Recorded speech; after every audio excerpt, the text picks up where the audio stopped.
Welcome back, crew. Today we got a fun topic. Is one that I haven't seen discussed too much in the tabletop space. We're gonna be going over genre versus mechanics and kind of how it impacts what RPGs you buy and play and enjoy. Because I feel like this is one of the core ways that you can kind of really filter out and find different RPGs that fit kind of your groove, but it's just one of the ones I don't see too much discussion about in the RPG spaces. And with my October game of the month, Vampire the Masquerade, it's been one that's been on my mind.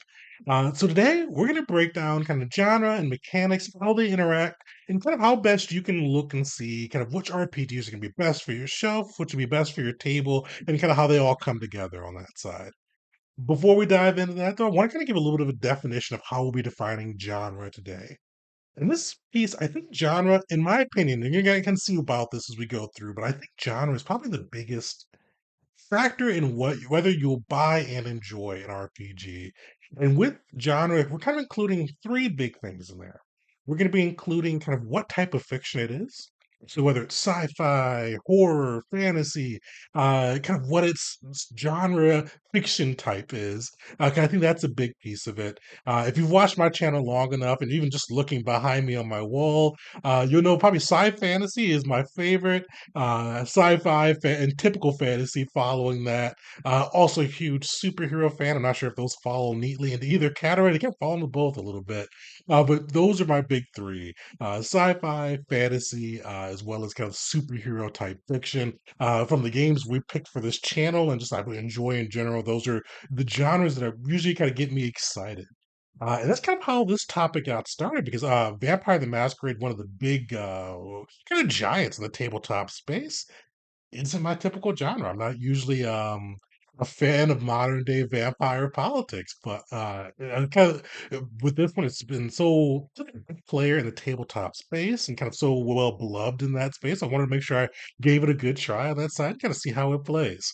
But I really think when players are going out and GMs are looking for different systems to run, looking at that kind of fiction type will be I think is the biggest indicator, even above mechanics and some of the other genre pieces we're going to go over later, of whether or not you'll like the system.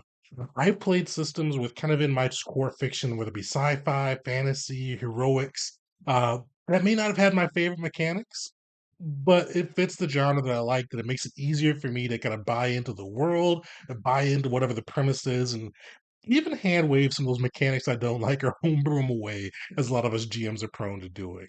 So I really think this is a core piece. If you're out there looking for a new type of game to play, look through and kind of figure out what your favorite genres are. And they don't have to even be your favorite genres for video games or even tabletops you played in the past. They kind of think about what type of books and shows you like to watch and kind of break down what those genres and fiction types are. And then kind of utilize those to kind of look for different in a tabletop space for games that fit that. Because this is kind of like the best time to get into TTRPGs because there's games for like literally every fiction type out there. Or I shouldn't say every, but for most of the core common fiction types, there's something out there that should scratch the itch, or even a system agnostic game or a fiction agnostic game, I should say, that should help you be able to kind of build into whatever genre you're going into. But I really think fiction type, one of the core pieces of building the genre, kind of figure out what do you like, whether it's sci-fi, horror, fantasy, whatever flows in there, and then kind of utilize that as a guiding factor. I think that will definitely be key in finding the right TRPG. Outside of that, one of the biggest pieces, and this is kind of aligned but slightly different, setting type.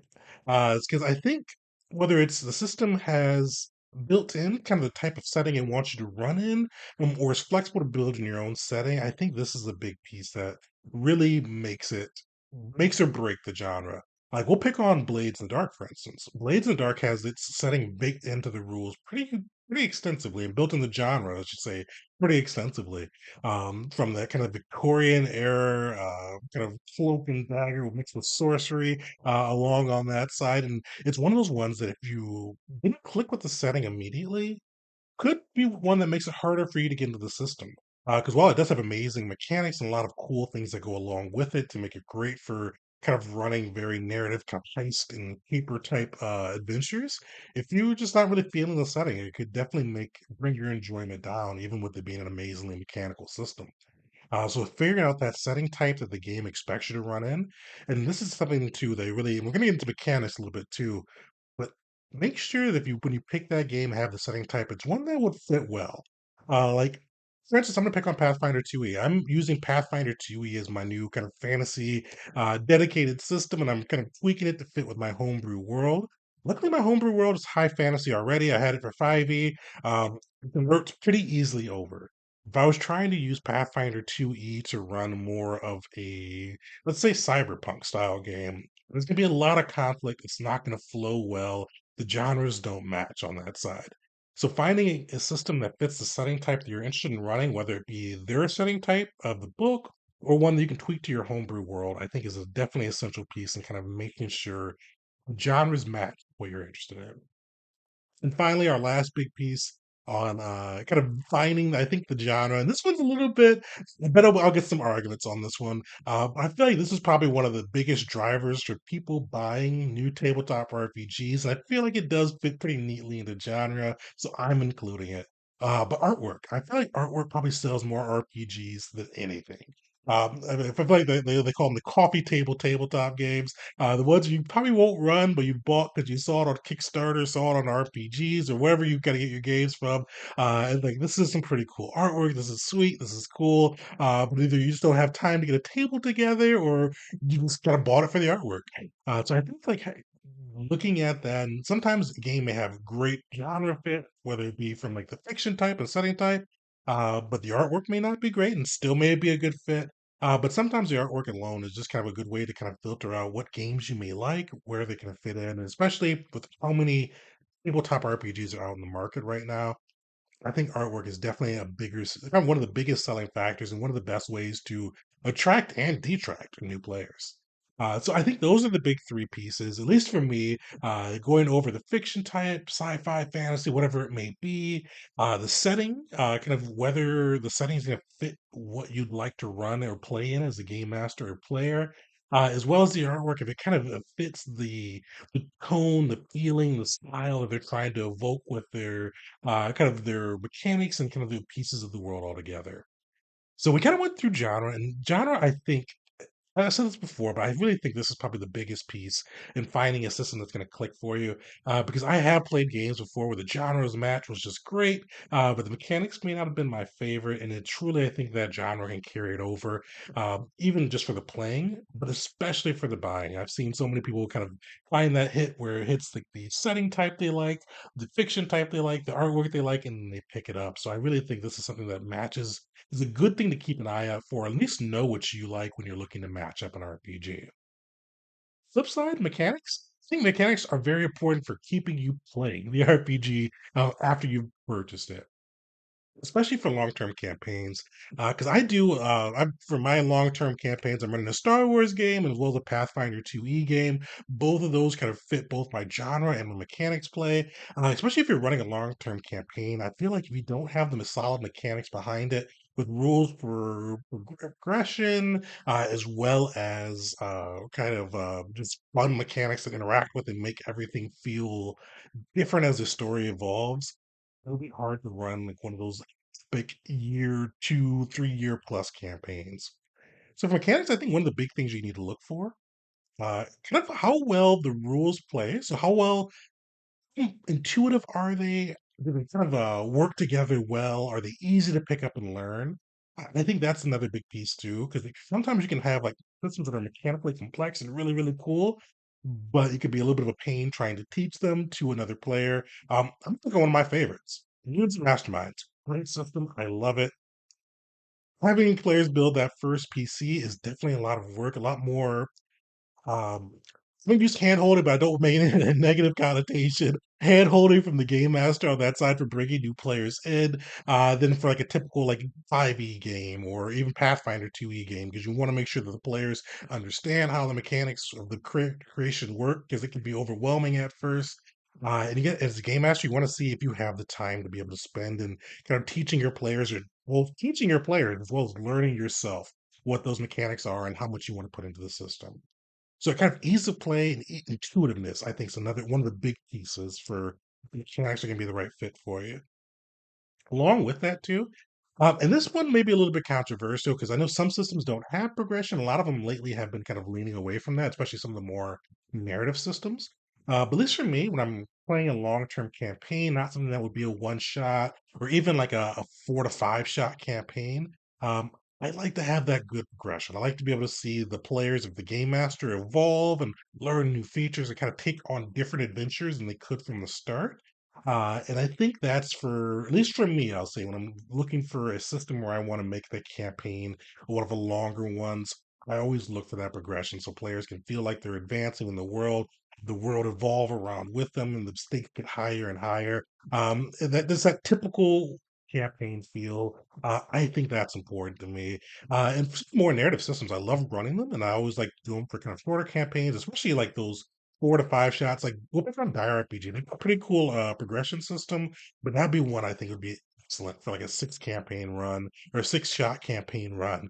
Going through that, building up some of the narrative tensions and kind of having them progress a little bit with their powers, but kind of still staying in that same ballpark. So progression's another big piece, and this would be one you can kind of take or leave depending on if it fits well with your style.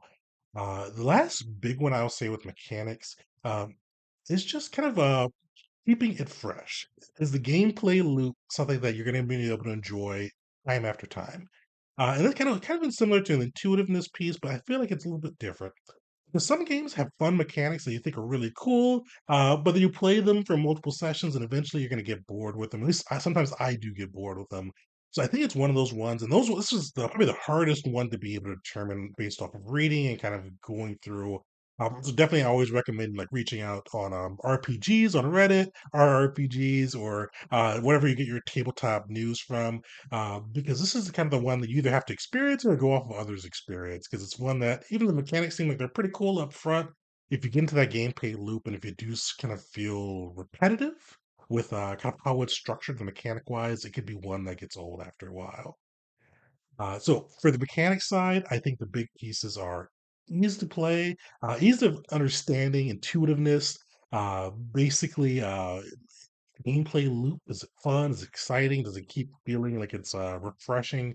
And then for certain campaigns, progression. And this is one that I don't think it fits everyone because there's some great narrative games that I think would fit well without the progression side. But I do think it's one to track on that side, and whether it be from leveling or if you're playing a classless system for just new features and bonuses and powers. I always think for those long campaigns, it just makes it that extra oomph to 'em. But definitely this is one I think it's kind of a good thing just for especially if you're new to the tabletop space or even if you're just kind of branching out from 5e. Looking through and kind of going what you like in the genre side, whether it be if you have a certain action type that you like to play in, or if there's a certain setting and style that you like to run, you've got your own homebrew world that you want to be able to tweak towards it. Or if you just like to have some pretty baller ass artwork on your table.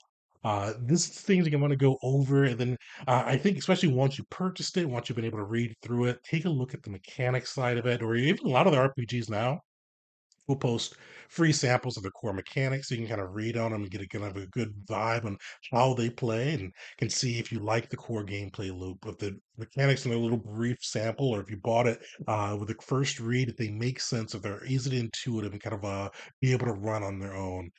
Or if you're playing that long campaign, if your players are going to have that satisfying progression to tell that year, 2, 3 year plus story going on. Yeah, this is one I've been thinking about, especially with October here and our Vampire the Masquerade month starting. Definitely shout out in the comments if you have any thoughts on genre versus mechanics. As I said, I'm usually kind of leaning towards genre being the more important piece, with mechanics definitely being a very close second. But I want to kind of hear what the community thinks on that one. And speaking of Vampire the Masquerade, we are diving into that. We're going to have our first impressions video up tomorrow, and then getting into all the fun of that with our live actual play. A little bit different date, Monday, the 30th of October. So make sure you come through for that, and we'll get to see and have some fun and dive into a system that's a little bit outside my typical genre. But thanks for hanging out, everybody. Till next time.